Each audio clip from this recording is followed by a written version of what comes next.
2022'de kullanmak serisinin yeni bir videosundan herkese merhaba dostlar. Bu videoda sizlerle beraber yenilenmiş ve ikinci el olarak halen fazlasıyla satan iPhone 7 2022 yılında nasıl bir deneyime sahip birlikte bakacağız. İlk olarak da fiyatlardan başlayalım. iPhone 7 ikinci el tarafında 2500, 3000, 3500 TL bantlarında cihazın durumuna göre yani tüm özellikleri çalışıyor mu, Touch ID aktif mi, bunun dışında kasa yapısı olarak temiz bir kasaya mı sahip, tamir görmüş mü görmemiş mi, bunlara bağlı olarak fiyatları değişebiliyor. Ama ortalama temiz tamir görmemiş bir iPhone 7'yi 3000 TL bantlarında bulabiliyoruz. Yenilenmiş olarak da fiyatlar 3300 TL'den başlıyor. Beni desteklemek, bu videoların devamı için abone olup bildirimleri de açmayı unutmayın. Her zaman olduğu gibi tasarımla başlayalım. iPhone 7'de 6 yıldır alıştığımız ekran kasa oranı ve aynı kasa boyutuyla karşımıza çıkıyor. iPhone 7 tasarım yapısı itibariyle gerçekten klasikleşmiş bir tasarıma sahip diyebilirim. Malzeme yapısı noktasında da telefonumuz zamanının amiral gemisi cihazı olduğu için üst segment premium bir yapıya sahip. iPhone 7'de tamamen alüminyum malzeme yapısı kullanılmış. iPhone 7'yi elinize aldığınızda 6 yıllık bir cihaz olmasına rağmen bize metal hissiyatını çok net bir şekilde hissettiriyor. Kalınlık ve ağırlık tarafında da iPhone 7 7.1 mm'lik kalınlığa ve 138 gramlık ağırlıkla önümüze çıkıyor. Dostlar, iPhone 7'nin günümüzdeki çoğu telefondan çok daha kolay kullanılabilen ve çok daha hafif bir yapısının olduğunu söyleyebilirim. Telefonu tek elle kullanmak da kesinlikle elimizi yormuyor. Bence bu tam ekran olmayan çerçeveli tasarım anlayışı cihazın bütünlüğünü bozuyor. Ama bu klasikleşen tasarımı seven bir kitle de var. Yani bu durumun avantaj veya dezavantajı olması tamamen size kalıyor. Şimdi telefonumuzun ekran kısmına geçersek, piyasanın en küçük ekranıyla karşımıza çıkan iPhone 7'de 4.7 inç boyutunda IPS LCD panelle gelen ve HD Plus çözünürlük sunan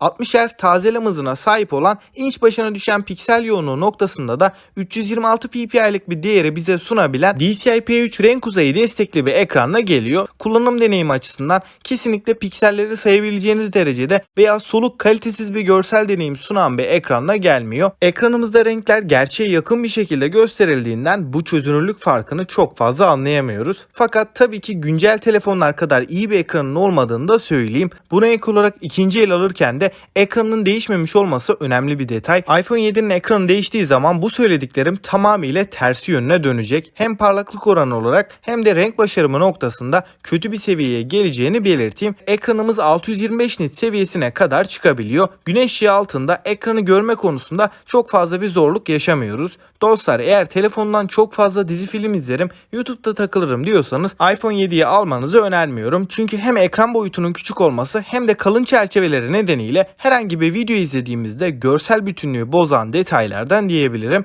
Şimdi telefonumuzun bence fiyatına göre halen en iyi olduğu alanlardan birine, yani kameralarına bakarsak, iPhone 7'de arka tarafta tekli bir kamera sistemini görüyoruz. Bu kameramızda 12 megapiksel f1.8 diyafram değerine sahip, HDR yapay zeka ve portre modunu da destekleyen zamanına göre kaliteli bir sensörle karşılaşıyoruz. Bu kamera fotoğraf çekim kalitesi olarak şu anki fiyatına oranla ışık kaynağının yeterli olduğu ortamlarda iyi bir performans veriyor. Fotoğraflarda renkler olması gerektiği gibi abartıya kaçmadan önümüze çıkarken özellikle ışığı doğru bir şekilde aldığımız zaman da halen kaliteli kareler yakalayabiliyoruz. Bu kameranın bence en büyük dezavantajı düşük ışık performansı diyebilirim. Bunun haricinde iPhone 7'nin kamerası halen yeterli bir performansı bizlere veriyor. Ön kameraya baktığımızda maalesef burada 7 megapiksel gibi düşük çözünürlüklü bir kamerayı görüyoruz. Ön kamera performansı olarak iPhone 7'nin günümüz için zayıf kaldığını söyleyeyim. Video çekim performansına da bakarsak bence kamera konusundaki en etkili olduğu taraf video performansı.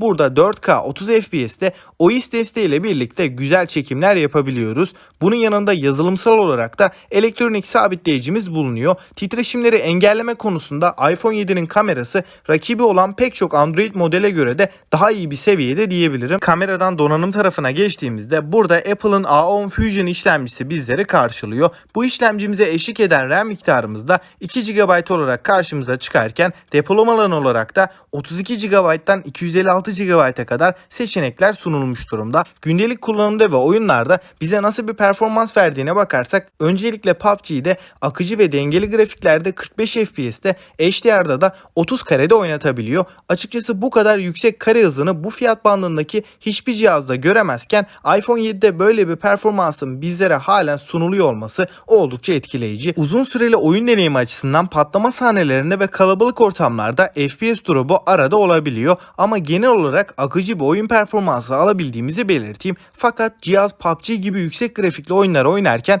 belirgin bir şekilde ısınıyor ve pil tüketimi açısından da gerçekten çok hızlı bir şekilde bu oyunların pilimizi tükettiğini söyleyeyim. Yani ortalama 2 ile 2,5 saat arasında bir PUBG oynadığımızda bataryamız %100'den %0'a gelmiş oluyor. Eğer oyun oynamak için bu telefonu alacaksanız ben pek tavsiye etmem, ancak arada bir oyun oynamayı düşünüyorsanız iPhone 7 size yeterli gelecektir. Günlük kullanımda da yeni gelen güncellemelerle birlikte de halen performanslı bir şekilde çalıştığını söyleyebilirim. Gerek uygulama açılış hızlarında gerekse arka planda uygulamaları açık bıraktığımızda da herhangi bir yavaşlama, donma, takılma problemi yaşamıyoruz. Genel kullanımda iPhone 7 bize tepkisel bir deneyim sunuyor. Küçük boyutuyla birlikte de tek elle kullanması da oldukça kolay bir cihaz. Dostlar, performans konusunda da uzun yıllar sorun yaşamayacağınız bir cihaz diyebilirim. Tabii ki burada cihazın batarya sağlığı işlemcinin performansında da çok büyük bir etken. Yani batarya sağlığınız %80'lere ve daha da altına geldiğinde telefonunuzda yavaşlama, kasma, donma sorunları yaşayabilirsiniz. Yani bataryayı en az 2 yılda bir değiştirmenizi öneririm. Şimdi iPhone 7'nin bataryasından bahsedersek burada 1960 mAh'lik küçük bir batarya bizleri karşılarken telefonumuzda sadece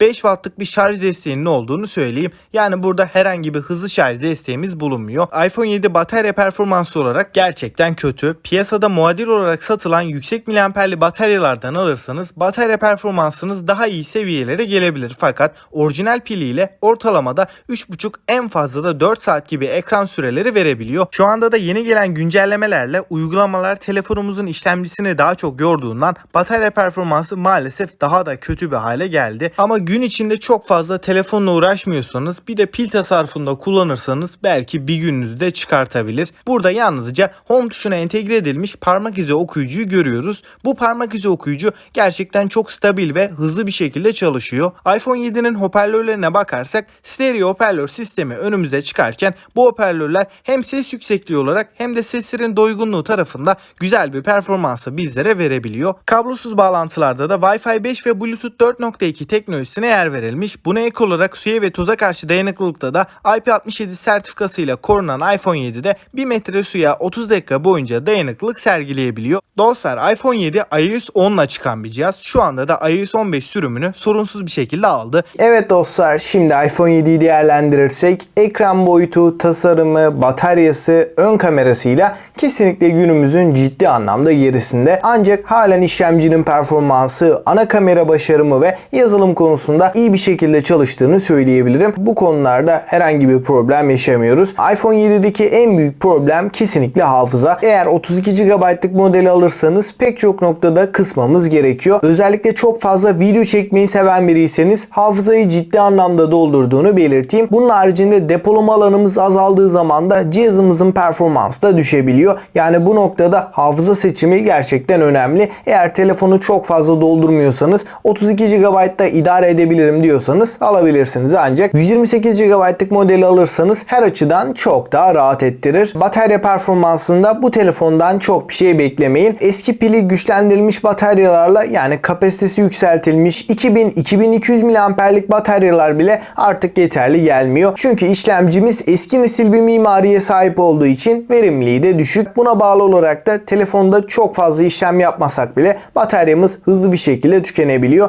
iPhone 7'nin ana kamerasını gerçekten beğendim. Hem videolar olsun hem fotoğraflar olsun, ışık yeterli olduğu zaman güzel bir performans alabiliyoruz. Özellikle video tarafında o yıllarda bile o IS'in sunulması önemli bir avantaj. Şu anki fiyat aralığına baktığımda iPhone 7'nin rakibi diyebileceğim pek çok Android telefondan da daha iyi fotoğraflar ve daha iyi videolar çekebiliyoruz. Kesinlikle kamera konusunda bu fiyat bandında sizi üzmeyecek diyebilirim. iPhone 7 artık güncelleme almayacak. iOS 15.6'da kaldı ama uygulamaların desteğinin kesilmesi en az 3-4 seneyi bulacak. iPhone 6 bile şu an için pek çok uygulamayı desteklerken iOS 15 ile iPhone 7 uzun yıllar idare edecektir. Bence iPhone 7 telefona çok fazla bütçe ayırmak istemeyip tek elle elle kullanımı kolay, rahat kontrol edilebilen, pratik, günlük işlerde de herhangi bir problem yaşatmayan, telefonda gün içinde çok fazla kullanmayan kişilere uygun diyebilirim. Anneye babaya da alınabilecek bir telefon. Peki sizce bu fiyatlara iPhone 7 almaya değer mi? Yorumlarda bekliyorum. Bana destek vermek, bu tarz teknoloji içeriklerinden haberdar olmak için de abone olmayı unutmayın. Bir sonraki video kadar kendinize iyi bakın.